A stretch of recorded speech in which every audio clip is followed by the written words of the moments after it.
Joining us for the final webinar in a three-part series focused on mentoring system-involved youth. Today's webinar, Goal Setting with Mentors and Mentees and Structured Systems of Support, is brought to you by the Governor's Prevention Partnership in Wethersfield, Connecticut. The partnership heads the Connecticut Mentoring Partnership and focuses on building quality-based mentoring throughout the state.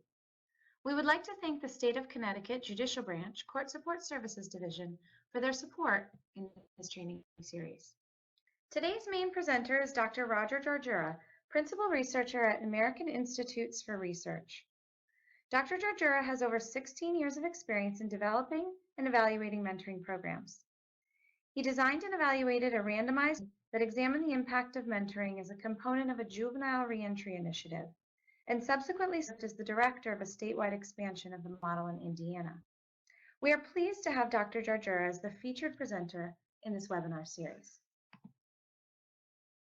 My name is Sandra Susi, Manager of Evaluation and Outcomes at the Governor's Prevention Partnership, and I'm your moderator for today's webinar. Let's just get a few housekeeping items out of the way before attendees connecting through their computer are muted for the webinar. If you are calling in, please make sure you have your phone muted. If you have questions during the webinar, type your questions or comments in the chat box. If a question for a presenter, we'll hold your question for the Q&A session that we'll have at the end. Now I'd like to turn it over to Dr. Georgiura to start the webinar. Okay, thanks, Sandy. So today we're going to be talking about the role that mentors can play in helping young people set goals and the value that that brings to mentoring relationships and the outcomes that youth are experiencing. We'll talk a little bit about how to provide support to mentors in focusing then around building soft skills in mentees, skills like decision making, problem solving, goal setting, accessing resources in the community as well. And I'm going to provide you with a model, an example of a way that we have used goal setting within the structure of setting a case plan that young people would follow. Just as one example of the way that you can bring a focus with young people and their mentors around setting goals.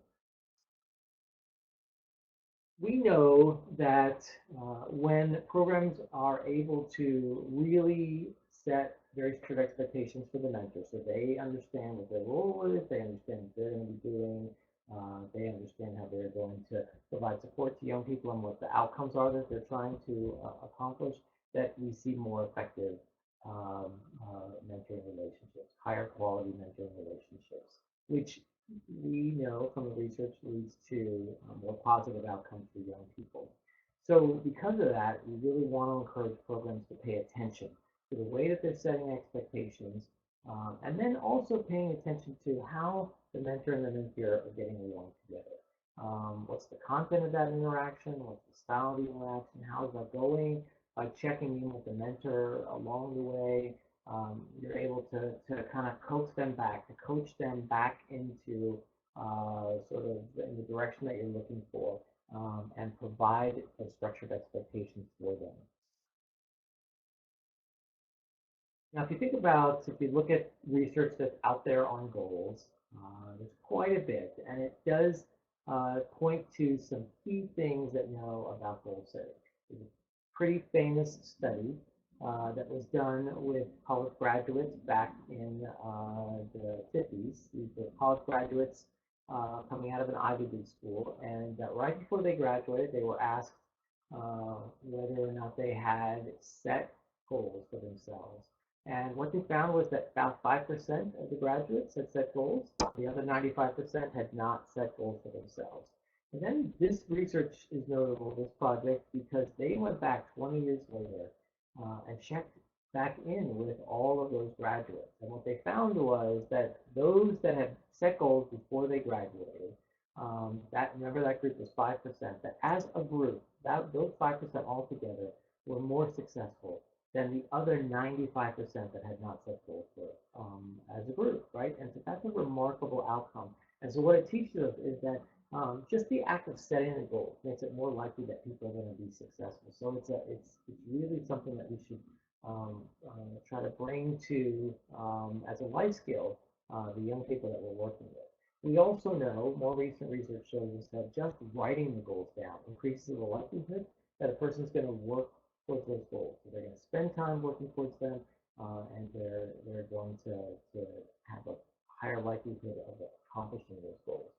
So setting the goals is important. Writing them down makes it more likely that they're going to actually achieve those goals.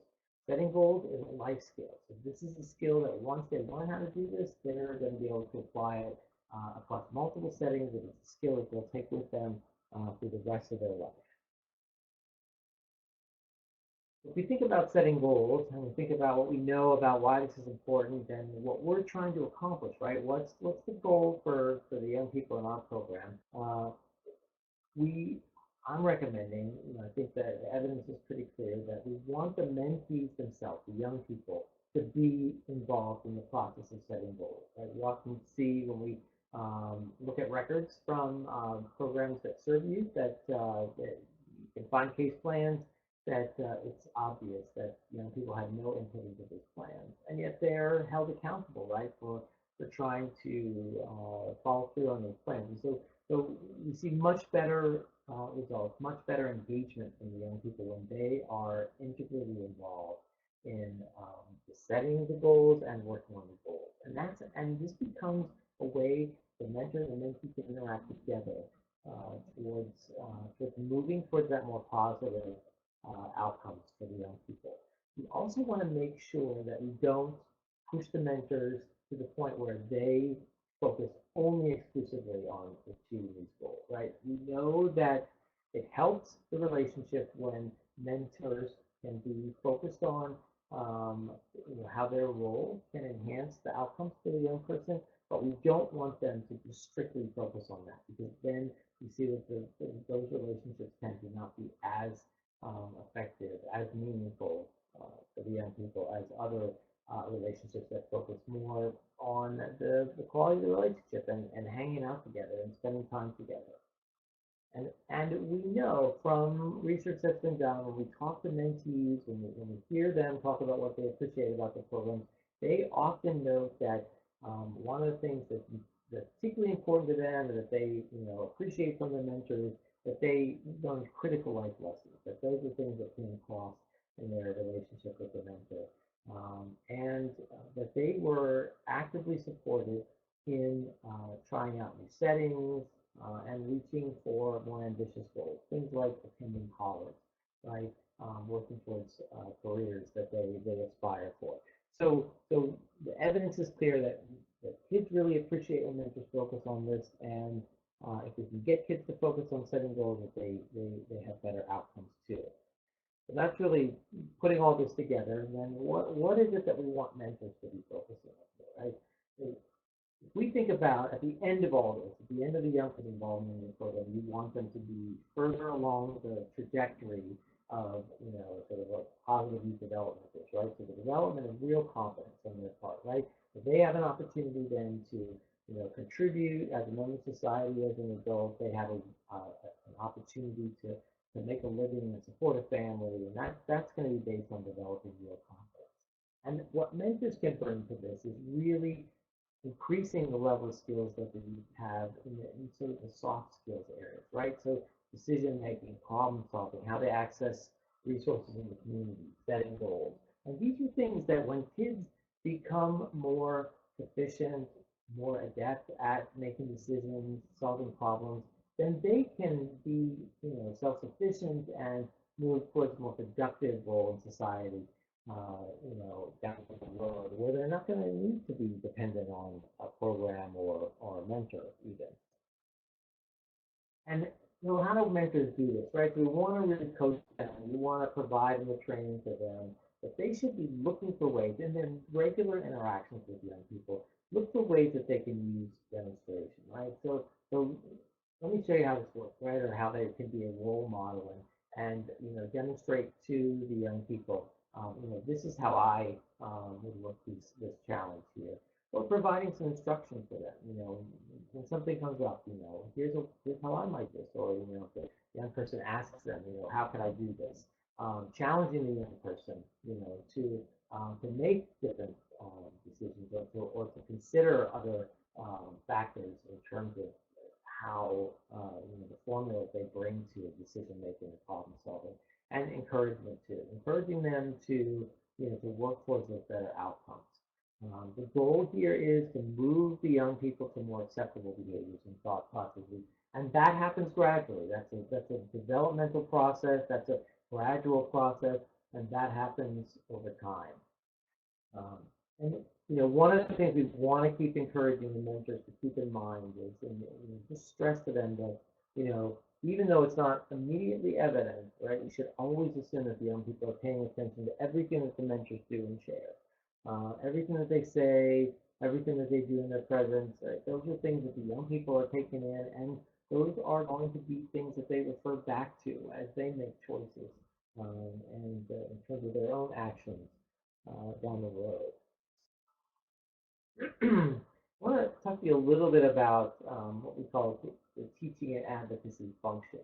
So I'm currently the director of National Evaluation, but we've asked 32 mentoring programs to come up with enhancements to their mentoring model, where they're incorporating into the mentor's role teaching and advocacy functions. The teaching functions include helping to strengthen, expand, or improve these skills, their behavior, their interests, or their character, right? Guidance activities. I'm going to give you some examples coming up. So anything like that would be considered teaching functions, right? Advocacy functions focus more on enhancing the young person's access to key resources or supports outside of the mentoring relationship.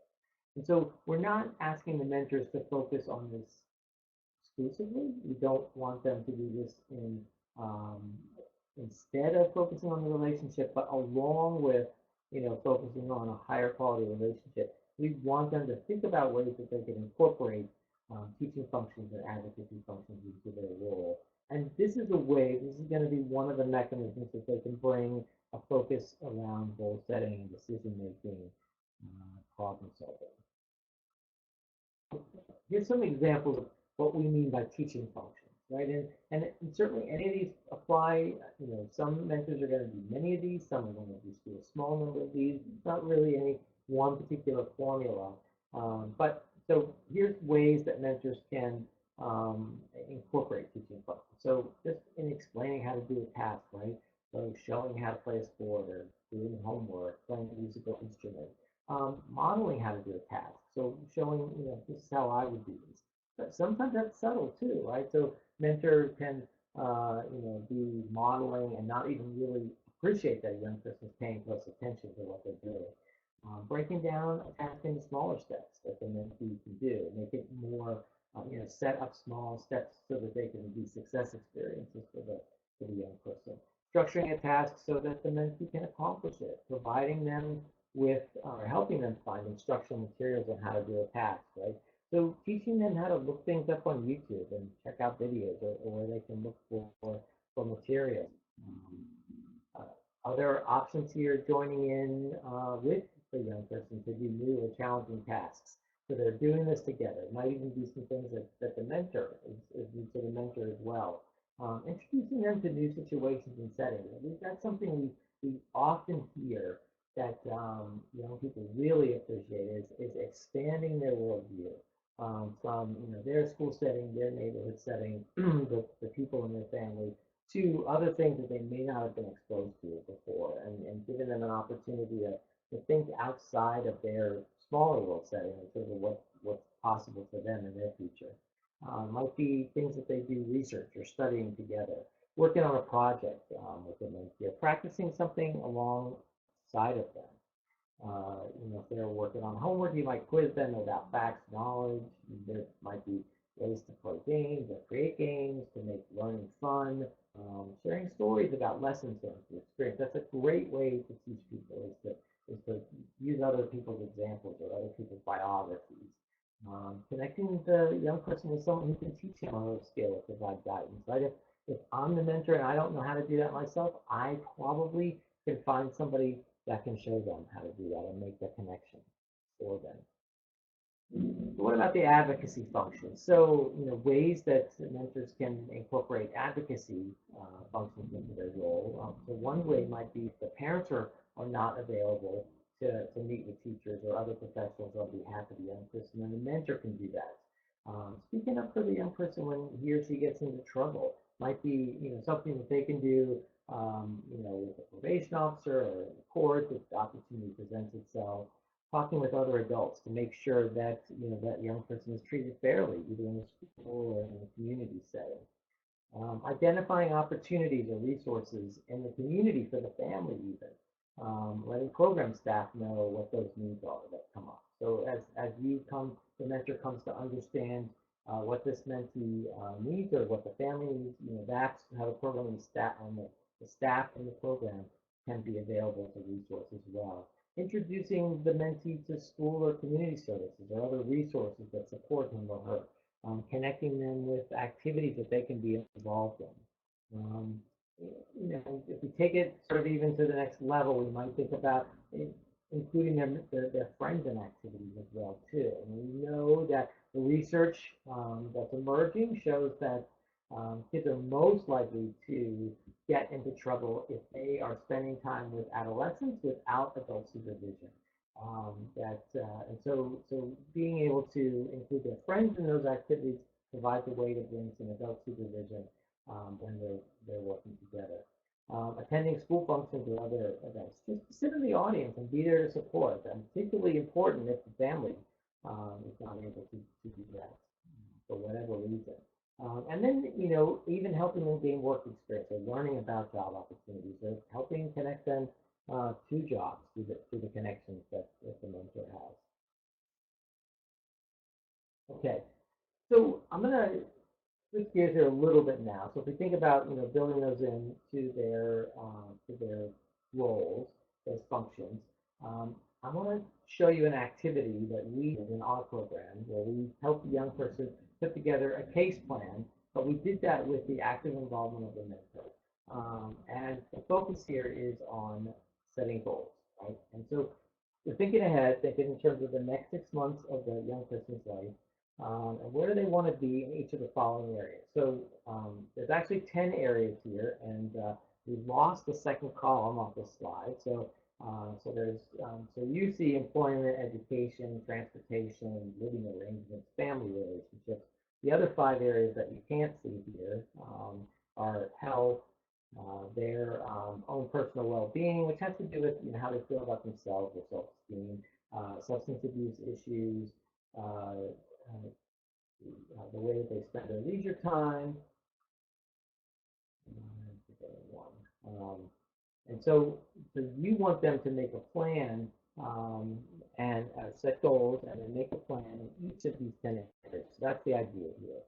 And we want to provide support for the mentors so that they can understand how they're going to use this activity as a way to help a young person set up and then even envision a role for the mentor in helping them work towards these.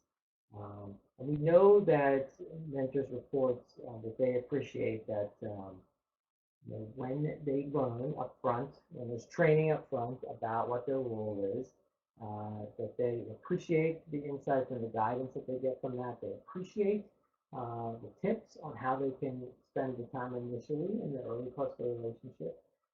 And for that to happen, training is key and ongoing support. The structure of the contacts between staff and the mentor. All right. Well, here's the way this activity lays out now.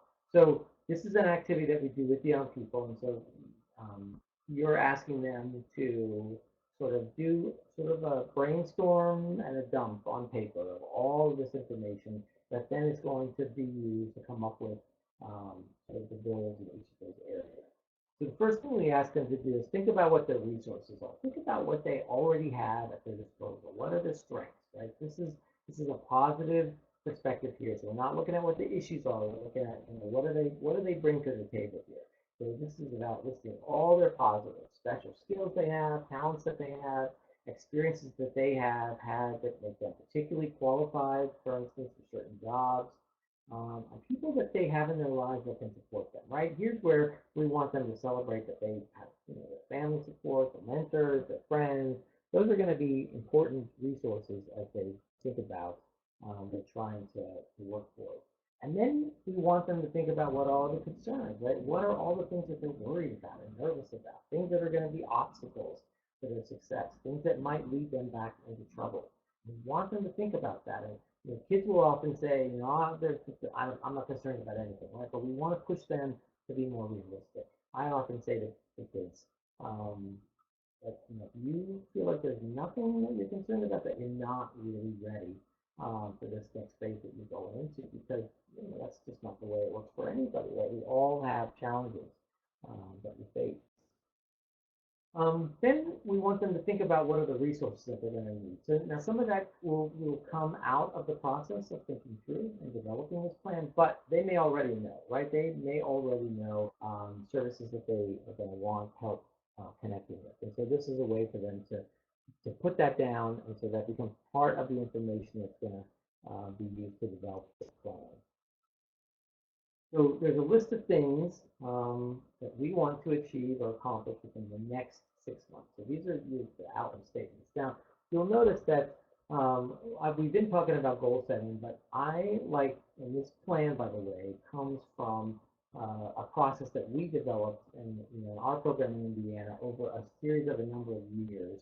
And so it's really the best process that I've seen for this kind of creating this kind of plan for young people. And so in terms of the structure here, so we use the term outcome instead of goals, because the people all have the experience of setting goals that they didn't achieve, right? But you can always get an outcome. You don't always get the outcome that we're looking for, but we can get an outcome, and then we can think about what could we do to get a different outcome, right? So then, there's lots of ways that you can bring their attention back to this. And so one of the things that I like to do with young people is to get them to talk about what was their strategy that they used to get in trouble, right? Talk about what it took for you to get in trouble. That's sometimes not very easy, right? It's not as simple as just doing one thing wrong, right? Especially in the juvenile justice system, they often have to, they get a chance that they have to screw up, and perhaps they did that many times. Perhaps they came back 3 or 4 times before they got on probation. So for them to think about that, and then to think about, okay, what's it going to take you to get a different outcome, right? So if we can think about how they got the outcome of being in trouble, then we can help them think about how do we get a different outcome. It's going to involve changing your strategy, right? It's going to involve doing different things. And it's a great way for them to think about why it's important to change some of their behaviors. So we ask them to come up with an outcome statement in each of those 10 areas, right? So, and the outcome is something they want to achieve or accomplish within the next 6 months. So a good way to help them think about this is to put it to them in 6 months from now, what would you like to be able to say you've accomplished in this area? What do you want to say is true about your financial circumstance? Financial was the one that I was forgetting, by the way. So what is it that you want to be true about your health? What do you want to be true about your family relationships or your living relationships, right? Kids will often say, well, I've got a place to live, right? So, well, then what is it going to take for you to still be there 6 months from now, right? What needs to be true to at least keep things the way they are? And so here's 3 criteria that we want to be true about our outcome statement. Right? It should be something that they're trying to achieve, not something that they're trying to avoid. This is a little bit about sort of the brain, the way our brains work, right? So the things we focus on, so if we're focused on not doing something, right, then our brains just go there, right? So one of the things that they train when they train race car drivers, right, they teach them not to focus on the wall. So when the car starts spinning out of control, if they focus on not hitting the wall, they drive right into the wall. It happens every time. So they have to learn that one thing they're going to do is not focus on the wall, right? And then they're able to pull out of the spin without creating an accident. So same thing here, right? So it's not about what you're trying to avoid, but what you're trying to achieve. So you want the statement to be written from that framework. It's something, well, second thing is you want it to be something that they have control over. It's not something that they have to depend on somebody else to do for them. And that's really important because if it's an outcome that is dependent on somebody else doing something for them, then they don't really have anything to work towards there, right? And that will continue to keep them in a cycle where they feel like, they don't have control over their life or they're being victimized by the system. So we want it to be things that they have control over. And we want it to be as specific as possible so that they can tell when they've achieved the outcome, right? So a good example here. So we often, kids will often say, well, 6 months I want to save some money, right? Well, some money, what does that mean? How are we going to know if you actually achieve your goal? Because if it's just some money, right, I can give you a nickel now and you've already achieved your outcome. But it's probably not what you're thinking. You want to just save 5 cents, so let's come up with an amount of what, so make it specific so then you can tell that you've achieved the outcome here. So then when we get those outcome statements all together, then for each one of them, we want to come up with a purpose statement. And the purpose statement's really, it's called a statement, but it's really a bit of a paragraph in length. Several statements that answer these 5 questions here. And what we've learned is that it's important to answer all of these 5 questions. You'll think, well, there's a little bit of overlap here. They kind of reinforce some of the same things, but in fact, if they can touch on all of these, right? So why do you want to achieve the outcome? Why would you be excited, right? Why would you be excited to reach this goal? What are the good things that can come from this? How would your life be better? How would you feel as a result? When they can get in touch with all of those mentions, then the statement becomes something really powerful. And in fact, when you read their purpose statement, you should be inspired by it. If you're not inspired, I always tell the kids, if I'm not inspired by this statement, I don't have any reason to believe that you're going to spend any time working towards this, right? So let's put a really powerful purpose statement together, about why you're going to spend this time, why you're going to put in the effort to achieve this. And then the last part of this, which is really creates the plan, right, is for under each one of those. So now we've got an outcome statement and a purpose statement, and now we're going to set up the action plan, which should be all the steps that you need to take to get to where you are right now to having actually achieved the outcome. And you want it to be comprehensive, and that's where the mentor can really help them think through, what are all the steps that need to happen for you to get from where you are now to, you've already accomplished this. And so here's, some rules here about this, right? So the action steps should be measurable, right? So if they're looking for a job, I'm going to put in 4 applications a week, right? Not I'm just going to go out and put in applications. We want something that we can check off and say, yeah, you did this, right? You did that many. Specify how much, how often, um, and that way, they can know whether they're following the plan or not. And you want to build in some checks along the way, right? So one of the outcomes that kids often will say is, I want to be doing better in my class. I want to have a B average in my classes, right? But we don't need to wait 9 weeks to know if they're going to get a B average in their classes because we already know at the end of the first week, right? If they haven't been doing their homework and they've been not doing well on their quizzes, we already know they're not on track to achieve this outcome. And then what we can do is, let's think about a different strategy. Let's work on this action plan and get some other steps in here. Maybe you need some tutoring. Maybe you need to think about how you structure your time so that you get your homework done. So that way they don't have to wait to, to realize they failed. They can actually build in some adjustments along the way so they can be successful. And then it's important on the action plan to make sure that you indicate who's going to do what, right? So what are the steps that the young person's responsible for, and who else is going to be important here? And the mentor probably has some steps in there as well too, so that they can check in with people that have promised to do things for them. All right. So that really lays out for you the process here in this activity. And again, I'll tell you that we found it to be very powerful. Another thing that we often do is have the mentors go through the process themselves first, like come up with their own life plan first, so that they even have a perspective of what it's like to develop this. And it's not, it's a process.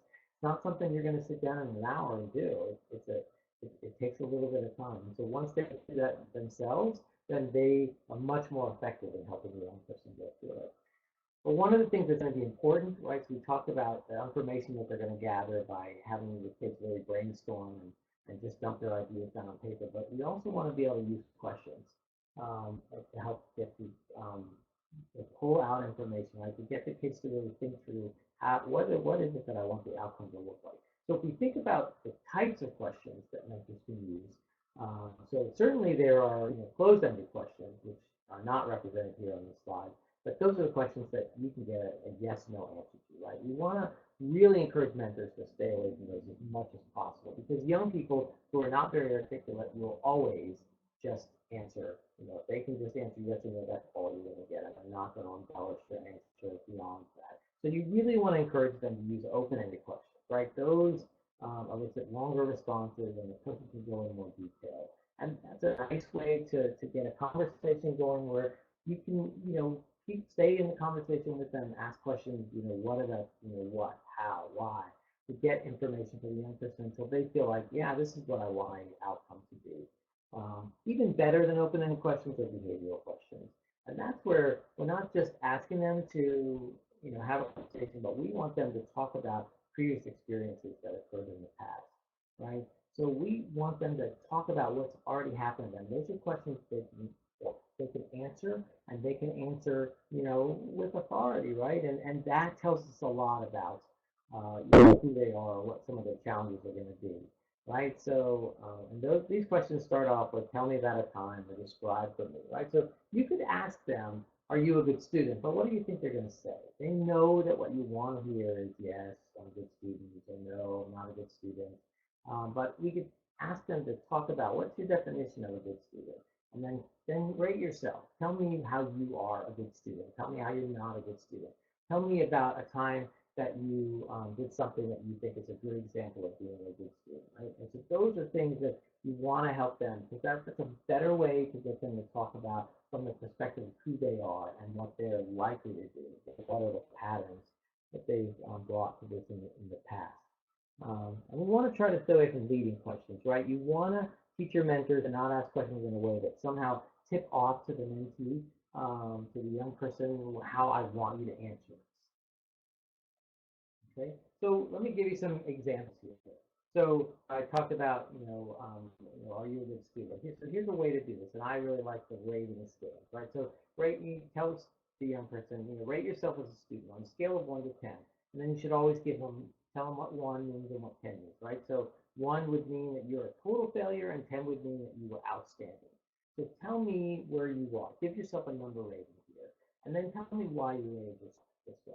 Right? So explain why you think you're a 7 or a 4, whatever they did. And then the really powerful question to follow up with is, what would it take for you to become a 10? Right? So this is a question that we use instead of saying, what do you need to work on, right? That's a hard question for people to answer off the top of their head. But you could say, what would it take for you to become a 10, right? Because they've already said, I think I'm only a 7. So what would it take for you to give yourself a 10? And you'll see it's pretty easy for them to come up with some reasons of what it would take. Like, what are some of the things that they should do, right? And so then now we've got a list of things that can work for us, right, to help build towards an outcome statement, the things that they can work on to do well. Um, okay, so here's another one. How would you describe a good worker? And be specific. And then tell me about the ways you were a good worker at your jobs. And in what ways were you not a good worker? And give examples, right? It's a great way to ask that question. Um, here's one. So you got, if you're trying to figure out how they do managing money, right? Tell me about the last 3 times you had money in your pocket. How much did you have? Where did the money come from, and how did you spend the money? Right? So you're not asking them to evaluate themselves. You're not asking them to talk in an abstract way. Let's talk about the last 3 times you had money, and let's talk about what you did with it. Right? 3 times might be enough information to talk about patterns. Right? Might be an indication of what they're going to do the next time they have money in their pocket. Here's a way to talk about their relationship with a parent, right? Rate your relationship with your mother on a scale of 1 to 10, right? 1 would mean there's no relationship at all. 10 would mean that the relationship is perfect. And then tell me why you rated it this way, and give me some examples. And then, the follow up would be, what would it take to make your relationship with your mother a 10? And be specific. And you'll notice that on the plan, there's a category for their family relationships. So that would be a nice way to build in some of what you explored with them. Um, like here's perhaps an extreme example, right? If you wanted to know more about their involvement in delinquent activities, so here's an example, right? Have you ever carried a gun with you? If so, how did you get that gun? How often did you carry the gun? Why did you carry it? Did you ever use the gun, when you were committing a crime? Tell me about that. So those are ways that you could get a sense about, what are the kinds of things that they're involved in their regular activities in their daily lives. Okay. So let me kind of wrap up here now about the plan, right? So I've showed you a structure, right, and showed you the ways that we could work directly with young people, and guide them through that, and then some ways that you can encourage your mentors to think about how they're going to elicit information from the young people, and the use of questions, right? So a couple things to keep in mind. I really strongly, strongly stress that the plan should be heavily with the youth involvement, right? If not youth initiated, that they were actively involved in setting the plan. It's very common when you look through the files in juvenile justice agencies and you look at some of these plans, you can tell that one of the adults wrote up the plan and the young person wasn't involved at all. We can't be surprised when a young person doesn't want to participate or doesn't take steps to achieve those same goals and outcomes, right? And then if we're going to provide supports, they should be directed to the achievement of the desired outcomes, right? So the setting up this plan gives the mentor lots of ideas about how they can bring guidance and support and to help the young person move towards those outcomes. It's important that we monitor and recognize those accomplishments, right? So that the young person feels, a sense of success along the way. Remember, we talked about this, right? And you've talked about this, in other contexts, that young people we work with haven't gotten lots of good feedback, right? Haven't been encouraged or, gotten lots of messages before this that they can be successful, that they can do well. And so you want to try to build in success here. And teach the principles of success, right? So if you look at people who are very successful, and when they talk about what their principles are, they talk about things like there is no such thing as a failure, right? I learn from everything that I do. There's no bad outcome. It's just not the outcome that I wanted, right? And I can learn from this. So you want to think about that, bringing those kinds of principles to bear here, so that a young person develops more empowering strategies, right, as they move forward. Okay, and so with that, that brings me to the end of the formal comment that I have, and I'll stop here and allow for question and answer. I want to thank Dr. Georgera for his expertise today. You can submit questions on the chat or raise your hand, okay, in order to ask questions. So I'm opening it up for questions at this time, and we already do have some questions for Dr. Georgera. The first question we had was whether you find parents are generally receptive of mentors as advocates, and how can a mentor frame that role for parents? Yeah, that's a great question. I think it varies. I don't know. I think generally yes. So I think it helps the way the programs set up the relationship, right? So set up the expectations with the parents in terms of these are things that mentor can do, right? So if that gets laid out, then the parents go into it expecting that the mentor can do this, right? If the mentor is trained to do it and to do it well with some sensitivity too, right? Then I think too, parents often take to that.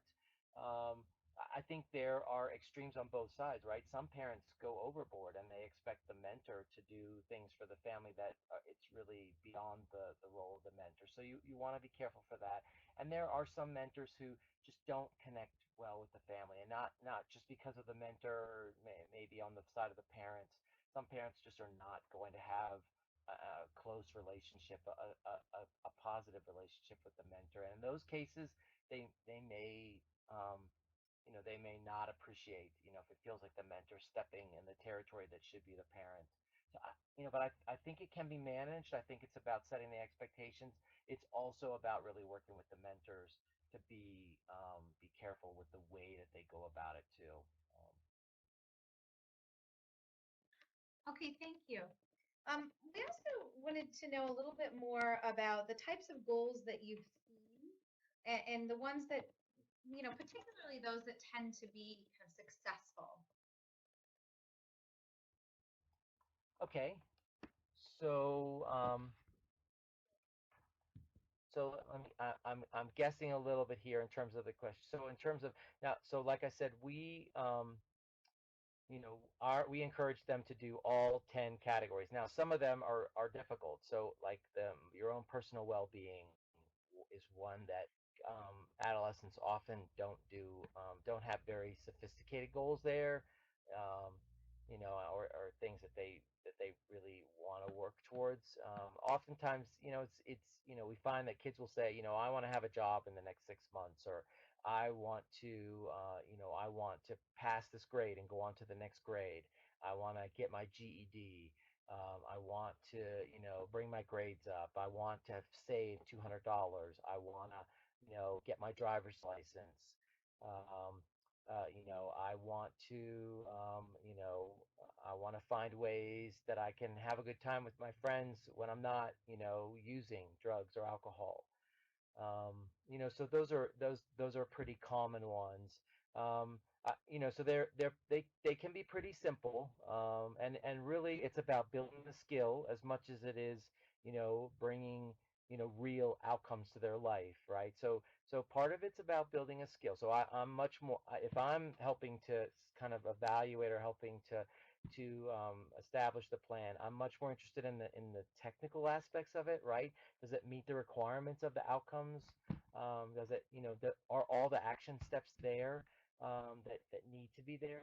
That I am, is this a really impressive, goal? The other thing too that I try to encourage mentors not to do is not to shoot down the things that the kids are interested in.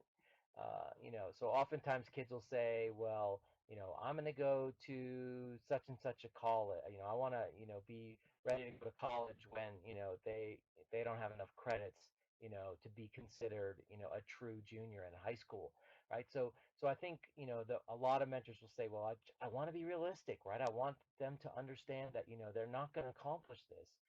But, I think that's the wrong approach. I think, you want to let the kids think about what would it take, right? What would it take? Do you have to go to night school? Do you have to get into a community program? Do you need a tutor? What will it take? And if the worst thing that happens is they work towards those, and take those steps, and get a little further in school, but they don't actually, go to college, I don't know that it's a bad thing, right? But I think that's a more positive strategy than just to shoot them down and say, yeah, you're not gonna get there. Let's pick something, that you could do, that you're more capable of.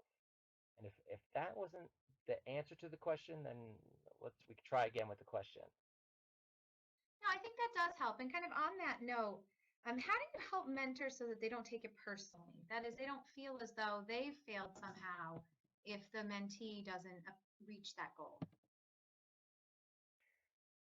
And again, so I like the strategy of having the mentors practice with making their own plan first, because then it really gives them an appreciation for, it's not a simple thing, right? And then, they can reflect on how they're doing. Um, I often, when we talk about decision making, I often do this activity with people, to have them think about the last, the kinds of decisions that they make on a daily basis, right? So one of those is people to decide what time they're going to get up in the morning, right? And then you ask people, how many of you have made a bad decision, right? In that regard, in the last couple weeks or the last month, and there's quite a few adults who would say, yeah, I didn't get up when I needed to that day, and I was late for work, or and then we talk about, how is it this is something you've been practicing every day for how many years, and you still don't get it right every single time, right? And so thinking about, the appreciation of that and what it takes, and how we get better, right? And what do we do with that? And so helping them think about, this is all about learning, right? So, that young person is going to be trying something, but if you help them really, stick in, stay in the game, and really keep working towards it, that's what your outcome should be. It's nothing personal here. And even if the young person does achieve those outcomes, they get the credit, right? The young person gets the credit, right? So the mentors don't get the blame, but they also they don't get to take all the credit either.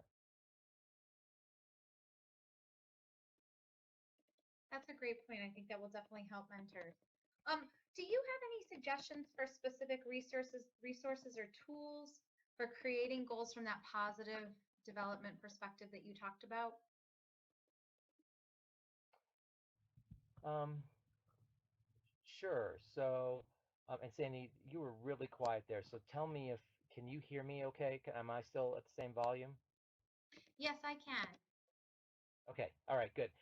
So, yeah, I think that, um, so I think showing some examples, showing, mentors examples of things, showing them the 40 developmental assets is a great tool, right? Because that list it's a pretty comprehensive list, but it does help people think about into the things that we want to be there, not the things that are missing, right? And really help them think about it in terms of from the positive, from in terms of, and talk about it using those terms, right? So positive youth development. There's a monograph out. It's called Positive Youth Justice. Jeffrey Butts is the lead author on that. It's easily accessible on the web.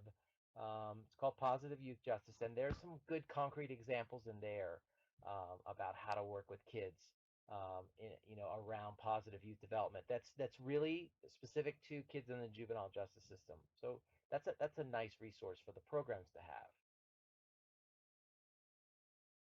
That's great. We'll try to share some of that information in a follow-up email to all of our participants. Okay, I think that's all the questions we have for today. So I'd like to thank you all for your participation in today's webinar. This is the final webinar in a series of 3 webinars that were focused on mentoring system-involved youth.